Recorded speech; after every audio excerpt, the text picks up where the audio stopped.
Hello my dear students, कैसे हैं आप लोग। आई होप आप लोगों का आज का पेपर देख करके आप तो बहुत खुश हो गए होंगे कि मोस्ट पेपर बहुत ही ज्यादा इजी आया था। और जैसा हम लोगों ने चर्चा करी थी कुछ लास्ट वीडियो लेक्चर्स में, जो हम लोगों ने समझाया था आपको, मोस्टली वैसे ही क्वेश्चंस देखने के मिले हैं। आपका पेपर जो है वो हम यहाँ पर सोल्व करवा रहे हैं। पूरा सेक्शन, सारे सेक्शन जो है, सभी क्वेश्चंस यहाँ पर मैं वन बाय वन आपको सोल्व करवाऊंगा। जिसमें पहले स्टार्ट करते हैं हम सेक्शन ए से। सेक्शन ए में बोला गया है कि choose the correct option from the equations given below. First question बोला है द ग्राफ्स ऑफ इक्वेशन। आपको एक इक्वेशन दी हुई है जो है 2x plus 3y equals to 9, और सेकेंड इक्वेशन आपको नहीं दी है, बट आपको बोला गया है कि रिप्रेजेंट कोइंसिडेंट लाइंस। तो देखो, ये आपको मैं ऑलरेडी करवा चुका हूं। जब मैंने ऑब्जेक्टिव्स आपको चलवाए थे तब मैंने आपको एक टेबल समझाया था, और उस टेबल में से ये क्वेश्चन आया है। मैंने कहा था कि उस टेबल में से एक क्वेश्चन डेफिनेटली आपको रहने वाला है। यहां पर इन्होंने आपको हिंट दिए, क्या कहा है, कोइंसिडेंट लाइंस। कोइंसिडेंट लाइंस का मतलब ये होता है कि आपका a1 upon a2, b1 upon b2 and c1 upon c2, ये तीनों आपके रहने चाहिए इक्वल।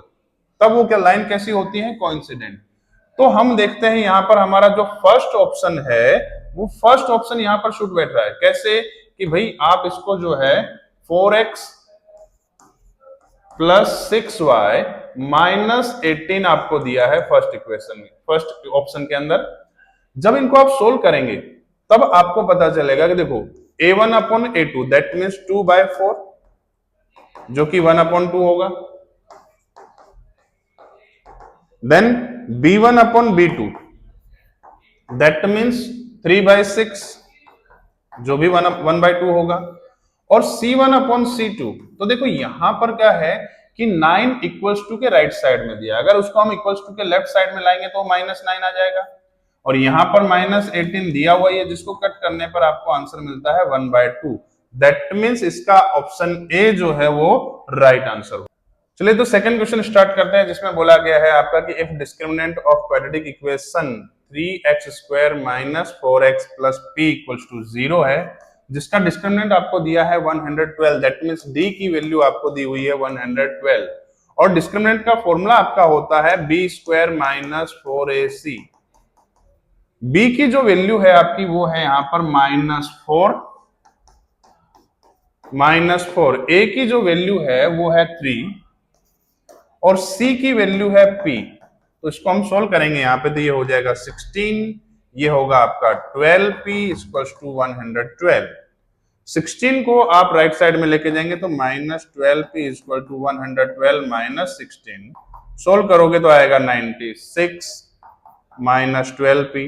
-12 का आप डिवाइड करेंगे तो p की वैल्यू आ जाएगी -8। दैट मीन्स यहां पर ऑप्शन ए जो है वो आपका राइट आंसर है।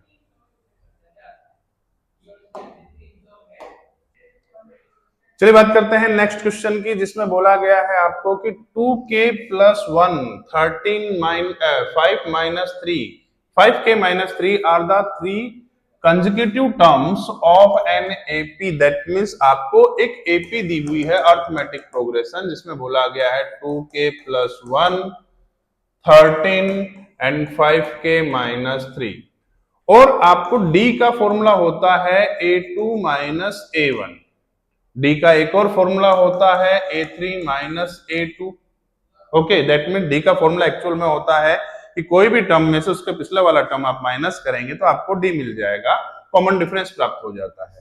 a2 की यहां पर वैल्यू है 13, माइनस a1 की वैल्यू है 2k प्लस 1, a3 की वैल्यू है 5k माइनस 3, और a2 की वैल्यू है 13। आप सोल्व करेंगे इसको तो 13 माइनस, देखो ब्रैकेट के जस्ट बाहर माइनस का साइन है, आप ओपन करेंगे तो अंदर का साइन चेंज हो जाएगा, तो 2k माइनस 1, ये 5k माइनस, देखो -3 और -13 हो जाएगा माइनस का 16। अब सोल्व करेंगे 13 माइनस 1 आपका हो जाता है 12 minus 2k equals to 5k minus 16। -2k को आप राइट साइड में लेके जाएंगे और -16 को आप लेफ्ट साइड में लाएंगे तो 12 प्लस 16 हो जाएगा, और ये आप वहां लेके जाएंगे तो प्लस का 2k हो जाएगा। दैट मीन्स ये हो गया आपका 7k।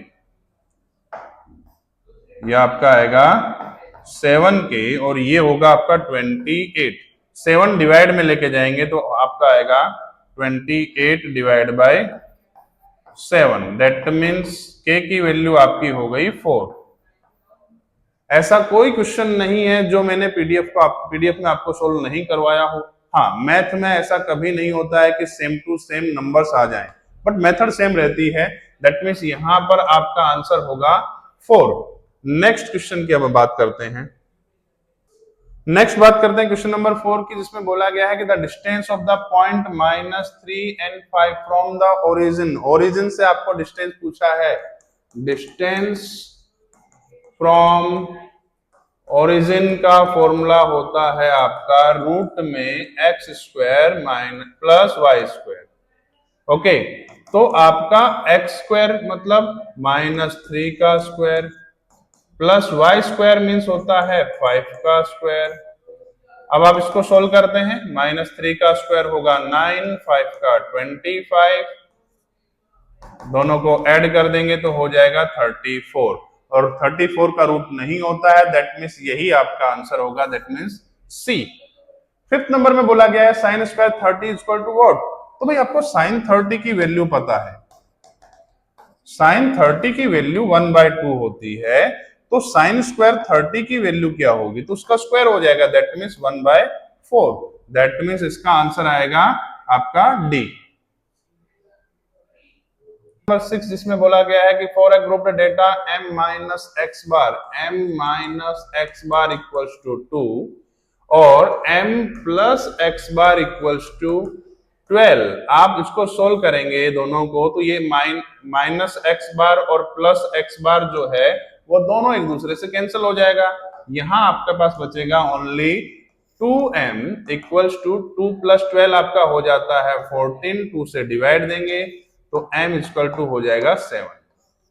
m की वैल्यू 7 आई है। अब आप इस m की वैल्यू को इन दोनों में से किसी भी एक इक्वेशन में पुट कर दीजिए, क्योंकि ये आपका एमसीक्यू है, दैट मींस आपको यहाँ पे मेथड शो करनी नहीं है, इसलिए हम शॉर्ट में करते हैं थोड़ा सा। m की वैल्यू आप यहाँ इस इक्वेशन में अगर हम पुट करते हैं तो m plus x bar equals to 12 है, तो 7 plus x bar equals to 12, 7 को आप उधर लेके जाके माइनस करेंगे तो ये आ जाएगा आपका 5।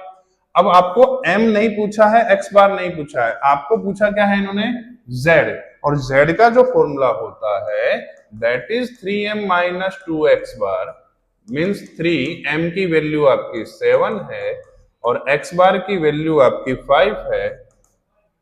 21 माइनस 10 मतलब 11, दैट मीन्स इसका आंसर आपका क्या हो जाएगा, 11।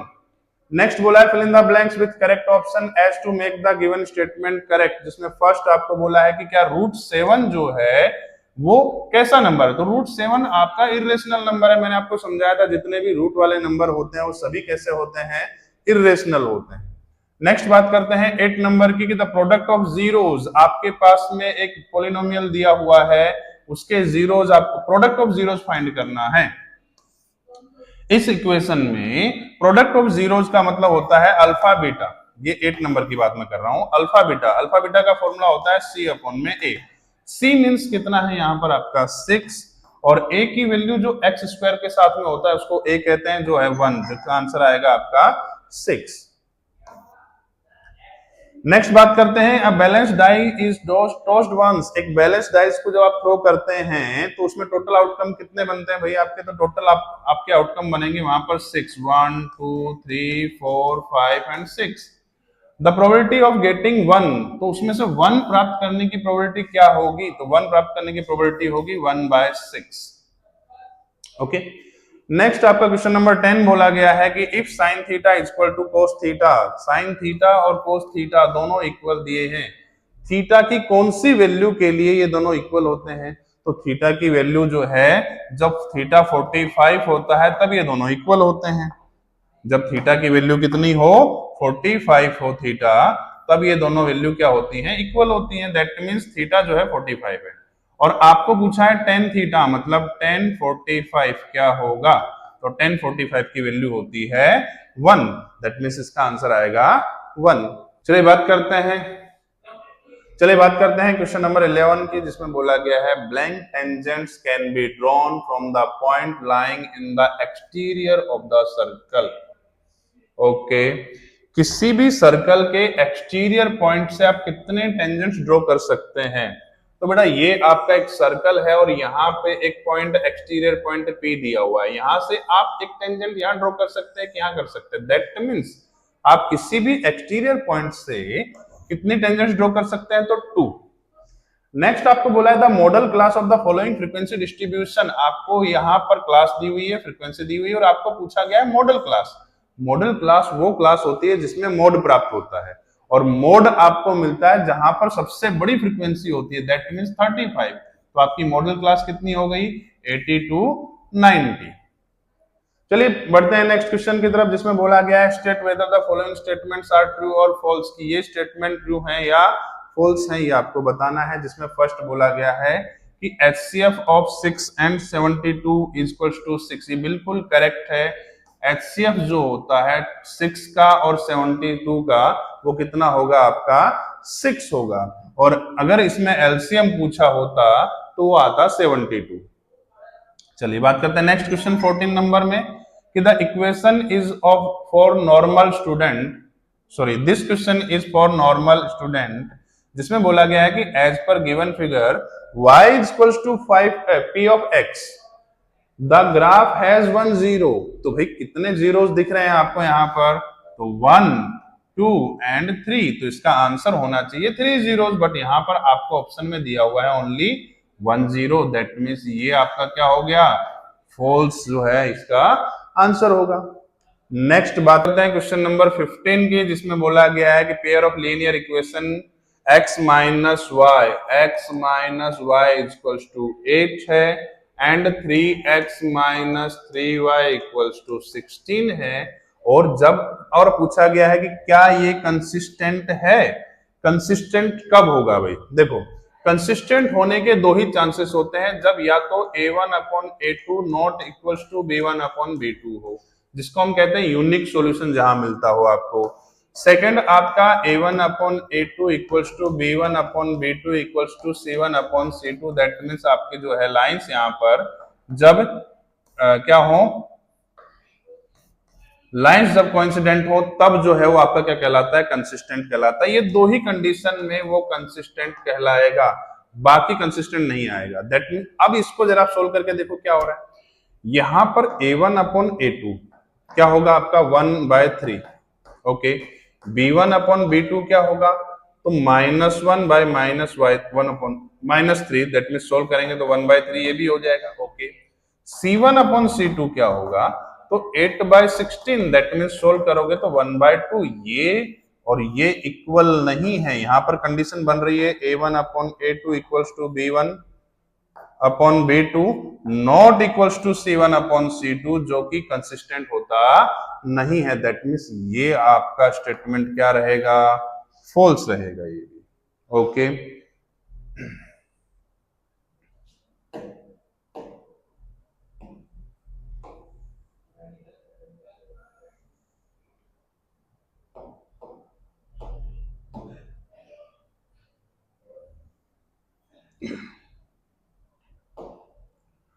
बात करते हैं नेक्स्ट क्वेश्चन नंबर 16 की, जिसमें बोला गया है the probability of an event which is sure to happen, sure to occur. एक ऐसी प्रोबेबिलिटी, ऐसी इवेंट जो कंफर्म है, जो श्योर है कि वो होगी ही होगी, ऐसी इवेंट को हम कहते हैं सर्टेन इवेंट। और सर्टेन इवेंट की जो प्रोबेबिलिटी होती है वो 1 होती है। दैट मीन्स ये बिल्कुल ट्रू आंसर है। ओके, नेक्स्ट क्वेश्चन देखते हैं अब हम। नेक्स्ट आपको बोला है answer the following in 1 sentence और 1 वर्ड और नंबर। चलिए देखते हैं। फर्स्ट बोला है कि find the sum of first 50 positive integer. First 50 positive integers, इसके लिए मैंने आपको फॉर्मूला बताया था। Sum of first n terms जो होते हैं उनका फॉर्मूला होता है n+1 अपॉन में 2। दैट मीन्स 50 + 1 डिवाइड बाय 2, 25 × 51, जिसको हम सोल्व करेंगे 1275 जो है इसका आंसर होगा। ये आपका आया 17 नंबर क्वेश्चन। देन बात करते हैं 18 नंबर की। 18 नंबर में क्या कहा गया है आपको कि PQRS is a cyclic quadrilateral. PQRS क्या है? एक साइक्लिक क्वाड्रिलेटरल है। साइक्लिक क्वाड्रिलेटरल कहते हैं सर्कल के अंदर जो क्वाड्रिलेटरल बनता है वो साइक्लिक क्वाड्रिलेटरल कहलाता है। और साइक्लिक क्वाड्रिलेटरल की खास बात ये होती है कि इसके जो अपोजिट एंगल होते हैं वो सप्लीमेंट्री होते हैं। दैट मीन्स उनका टोटल आपका होता है 180 डिग्री। ओके, तो यहां पर P और R जो है, angle P plus angle R जो है वो 180 डिग्री होना चाहिए, ठीक है। बट यहां पर आपको रेशियो दिया है, P और R का रेशियो है 2/3, 2:3 सॉरी। 2:3 को अगर हम अलग लिखेंगे तो हम लिखेंगे 2K plus 3K equals to 180। दोनों का टोटल करेंगे 5K इक्वल्स टू 180। 5 से आप करेंगे डिवाइड, 5 से आप करेंगे डिवाइड तो K की वैल्यू आएगी 180 डिवाइड बाय 5, मतलब आपका आ जाएगा ये कितना 5 3 जा 15, 5 6 जा 30, मतलब K की वैल्यू आपकी आ गई 36। बट आपको पूछा क्या गया है क्वेश्चन के अंदर,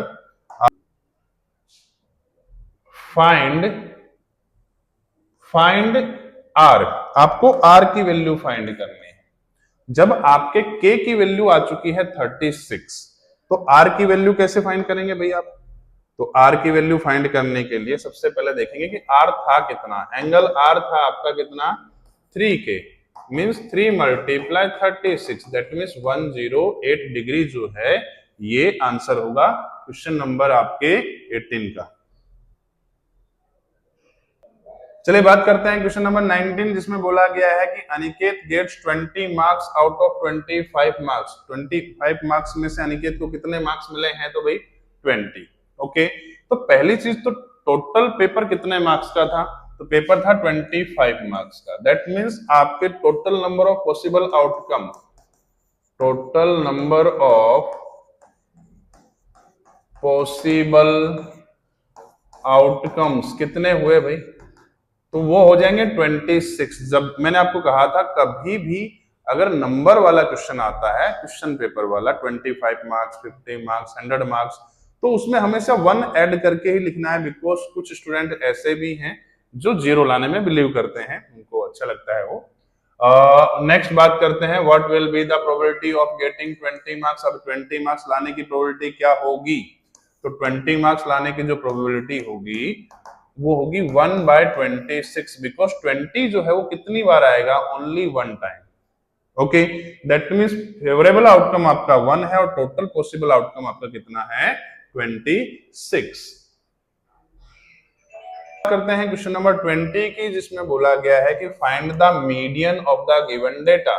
जो डेटा आपको दिया गया है उसका मीडियन फाइंड करना है। कैसे फाइंड करेंगे भाई मीडियन? तो सबसे पहले जो डेटा आपको दिया है उसको हम असेंडिंग ऑर्डर में लिखेंगे। दैट मीन सबसे पहले 1, फिर 3, फिर 4, फिर 5, फिर 5। ओके, मीडियन फाइंड करने के लिए आपको देखना पड़ता है कि ये जो नंबर ऑफ ऑब्जर्वेशन दी हुई है, जिसको हम n कहते हैं, वो कितनी है। तो यहाँ पर नंबर ऑफ ऑब्जर्वेशन टोटल 5 है। दैट मीन्स ये एक ओड नंबर है और ओड नंबर के लिए फॉर्मूला होता है आपका n+1 अपॉन में टूथ ऑब्जर्वेशन, 5 + 1 अपॉन में tooth observation. That means 6 divide by 2 मतलब थर्ड ऑब्जर्वेशन। अब थर्ड ऑब्जर्वेशन कौन सी है भाई आपकी? तो 1 2 3, दैट मीन्स आपका आंसर आएगा 4। क्योंकि ये 1 मार्क्स वाले क्वेश्चन है, आंसर इन 1 सेंटेंस 1 वर्ड बोला गया है, तो सॉल्व करना पड़ेगा आपको इसको। नेक्स्ट बात करते हैं, यहाँ पर करते हैं हम लोग क्वेश्चन नंबर 21 की, जिसमें मैच द पेयर बोला गया है। पहला बोला 21 नंबर कि curved surface area of cone. Curved surface area of cone जो होता है that is πRL। That means इसका आंसर होगा C, πRL। 22 नंबर बोला गया है आपको कि volume of cylinder, volume of cylinder जो कि आपका आता है pi r square h, that means ए जो है इसका आंसर होगा। बात करते हैं 23 नंबर की, कि 23 नंबर में थोड़ा सा आपकी बार क्वेश्चन को जो है ट्विस्ट किया है। इन्होंने क्या कहा है कि circumference of a circle, circumference